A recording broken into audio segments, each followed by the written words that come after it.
Hi friends, అందరికీ నమస్తే. నేను మీ Madhu. Welcome back to our channel ఆలయ దర్శనం. నేను ఇవాళ మీ ముందుకి సీతారాముల స్వామి దేవస్థానం అయితే తీసుకొచ్చేసాను. ఈ ఆలయంలో మనకి అష్టలక్ష్మి అమ్మవారు, గోదాదేవి, వేణుగోపాల స్వామి, అలాగే మహాలక్ష్మీదేవి, మనకి అతి ముఖ్యమైన మెయిన్ ఆలయమైన సీతారాముల స్వామిని అయితే మనం ఇక్కడైతే దర్శనం చేసుకోవచ్చు. మరొక విషయం చెప్పుకోవాల్సింది ఏంటి అంటే 1935లో వచ్చిన వరదలకి ఒక హనుమంతుని విగ్రహం అయితే ఇక్కడ వచ్చి ఉండడం అంటే వెలిసిందా ఏంటి అనేది దాని గురించి ఒక క్లారిటీ అయితే లేదు. అంటే కొన్ని ప్రజలు మాట్లాడుకునే దాన్ని బట్టి అయితే ఇది అతి పురాతనమైన విగ్రహం, దగ్గర ఒక 100 years బ్యాక్ అనే చెప్తున్నారు.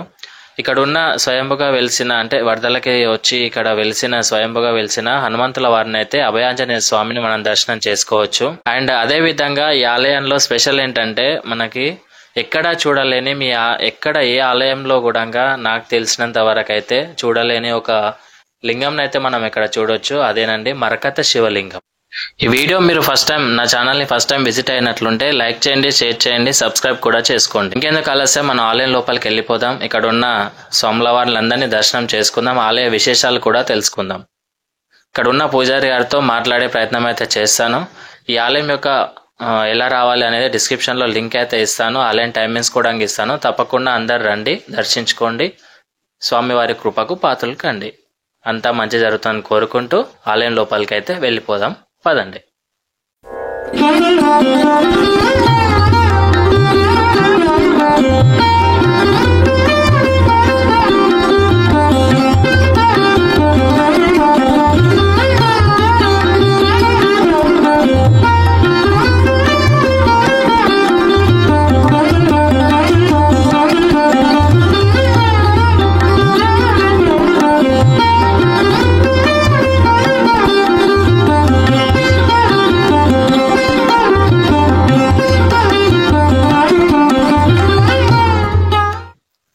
ఇది మన నాగోల్లోని సీతారామచంద్ర స్వామి వారి దేవాలయం. ఈ యొక్క దేవాలయాన్ని 1975వ సంవత్సరంలో వేద పండితులతోని ప్రతిష్టాపన చేయటం జరిగింది. అప్పటి నుంచి కూడా ఈ నాగోలు గ్రామంలో ఈ యొక్క దేవాలయంలో ఉన్నటువంటి సీతారామచంద్ర స్వామి వారు నాగోలు గ్రామ ప్రజలందరినీ కూడా నిరంతరం ఎల్లప్పుడూ తన అనుగ్రహంతో భక్తులను కాపాడుతూ భక్తుల పాలిట కొంగు బంగారమై ఇక్కడ పూజలు అందుకుంటూ ఉంటున్నాడు. ఇక్కడ శ్రీరామనవమి బ్రహ్మోత్సవాల్లో భాగంగా 5 రోజులు జరుగుతాయి. కళ్యాణోత్సవం కూడా చాలా కన్నుల పండుగగా అంగరంగ వైభవంగా జరుగుతుంది. ఈ యొక్క దేవాలయంలో వేంచేసినటువంటి ఉపాలయాలు కూడా ఉన్నవి.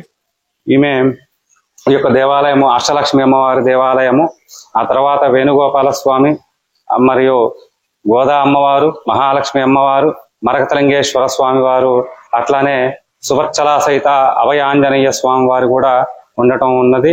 భక్తులందరూ కూడా ఈ యొక్క దేవాలయానికి అధిక సంఖ్యలో విచ్చేస్తూ ఉంటారు.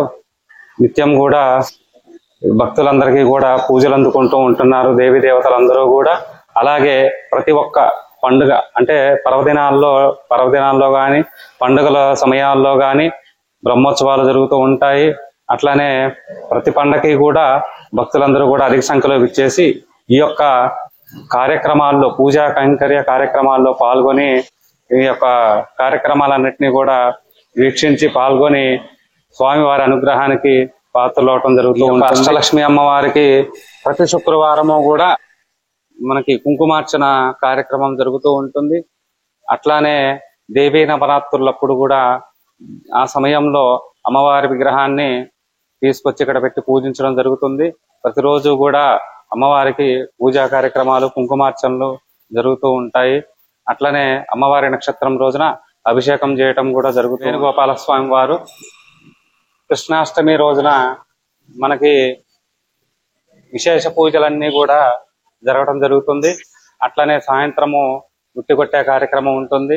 ఉదయం అంతా కూడా స్వామివారికి పంచామృతాలతో అభిషేకములు, అవన్నీ కూడా అభిషేక కార్యక్రమాలు, పూజలు నిర్వహించడం జరుగుతుంది.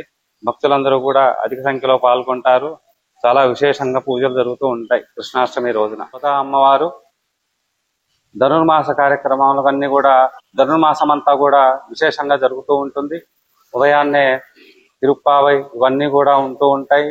భక్తులందరూ కూడా అధిక సంఖ్యలో పాల్గొంటారు. అట్లానే భోగి రోజున గోదా అమ్మవారి కళ్యాణం కూడా, గోదా రంగనాథ స్వామి వారి కళ్యాణోత్సవం కూడా కన్నుల పండుగగా జరుగుతూ ఉంది ఈ దేవాలయంలో. దేవాలయంలో ముఖ్యమైనటువంటిది మన సీతారామచంద్ర స్వామి వారు. ఈ యొక్క సీతారామచంద్ర స్వామి వారికి ప్రతి శనివారము కూడా మనకి విశేషమైన పూజలు జరుగుతూ ఉంటాయి. అట్లానే పుష్యమి నక్షత్రం అంటే రాముల వారి పుష్యమి నక్షత్రం రోజున మనకి ఇక్కడ ఈ దేవాలయంలో సుదర్శన హోమం, సామూహిక సుదర్శన హోమం కార్యక్రమం జరుగుతూ ఉంటుంది. భక్తులందరూ కూడా పాల్గొని ఈ యొక్క కార్యక్రమంలో పాల్గొంటూ ఉంటారు. అలానే సీతారామచంద్ర స్వామి వారి కళ్యాణం అంటే శ్రీరామనవమి రోజున 5 రోజుల పాటు బ్రహ్మోత్సవ కార్యక్రమాలు జరుగుతూ ఉంటాయి. భక్తులందరూ కూడా పాల్గొంటూ ఉంటారు. ఒక కళ్యాణం రోజునే 2000 నుంచి 3-4 వేల మంది వరకు ఈ యొక్క కళ్యాణ మహోత్సవంలో పాల్గొంటూ ఉంటారు. అధిక సంఖ్యలో పాల్గొంటూ ఉంటారు. అట్లానే అన్నదాన కార్యక్రమాలు ఇవన్నీ కూడా జరుగుతూ ఉంటాయి. ఈ యొక్క నాగోలు గ్రామ ప్రజలందరూ కూడా ఈ యొక్క శ్రీరామనవమి రోజున రాముల వారి కళ్యాణోత్సవంలో ఈ యొక్క బ్రహ్మోత్సవాల్లో పాల్గొంటూ విశేషంగా జరిపిస్తూ ఉంటారు. అమ్మవారికి కూడా ప్రతి శుక్రవారం రోజున కూడా కుంకుమార్చనలు అవన్నీ కూడా జరుగుతూ ఉంటాయి. విశేషమైన పర్వదినాల్లో అమ్మవారి నక్షత్రం రోజున కూడా అభిషేక కార్యక్రమాలు అవన్నీ కూడా అంగరంగ వైభవంగా నిర్వహించి పూజలు జరిపించడం జరుగుతూ ఉంటుంది. అభయాంజనేయ స్వామివారి దేవాలయము మనకి ఈ దేవాలయము ఎప్పటి నుంచి ఉందో చాలా మందికి కూడా ఈ నాగోలు గ్రామ ప్రజలందరికీ కూడా తెలియదు.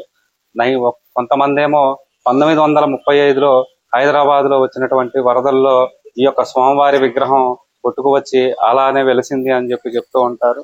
కొంతమంది ఏమో ఇంకా అంతకు ముందే పూర్వం నుంచే ఉందని చెప్తారు. చాలా మందికి తెలియదు. కానీ విశేషమైనటువంటి ఈ యొక్క స్వామివారు చాలా శక్తివంతమైనటువంటి స్వామివారు. కోరుకున్న కోరికలన్నీ కూడా అన్ని కూడా అందరికీ కూడా తీరుతుంటాయని చెప్పని భక్తులు నమ్ముతూ ఉంటారు. స్వామివారికి శనివారం రోజున, మంగళవారం రోజున ఆకు పూజ, చందన పూజ కార్యక్రమాలన్నీ కూడా జరుగుతూ ఉంటాయి. అట్లనే హనుమత్ జయంతి రోజున స్వామివారి కళ్యాణోత్సవం ఉంటుంది. సువర్చల సహిత అభయాంజనేయ స్వామివారి కళ్యాణోత్సవం కూడా అంగరంగ వైభవంగా 3 రోజుల పాటు బ్రహ్మోత్సవాలతో నిర్వహించడం జరుగుతుంది.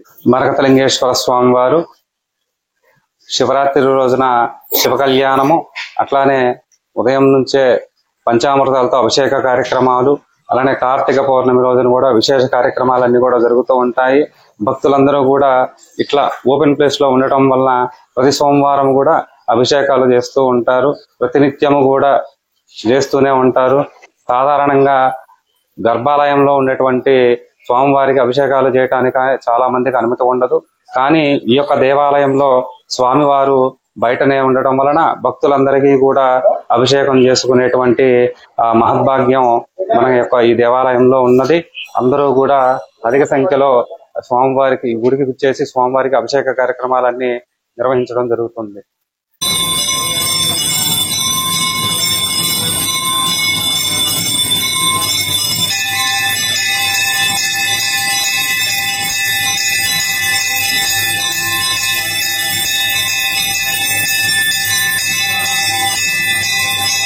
నేను ఈ వీడియో మీ ముందు తీసుకురావడానికి ఒక కారణం ఉంది. మనకు పెద్ద పెద్ద ఆలయాలు, పురాతన ఆలయాలే కాకుండా మన గల్లీలో కూడా ఆలయాలు చాలా అద్భుతంగా ఉంటాయన్న ఉద్దేశంతో మీ ముందుకి ఈ ఆలయంని తీసుకురావడానికి కారణమైంది. కాబట్టి ఈ వీడియో మీకు నచ్చినట్లయితే లైక్ చేయండి, షేర్ చేయండి, సబ్స్క్రైబ్ కూడా చేసుకోండి. మళ్ళీ మరొక ఆలయంతో మళ్ళీ మీ ముందుంటా. అంతవరకు సెలవు.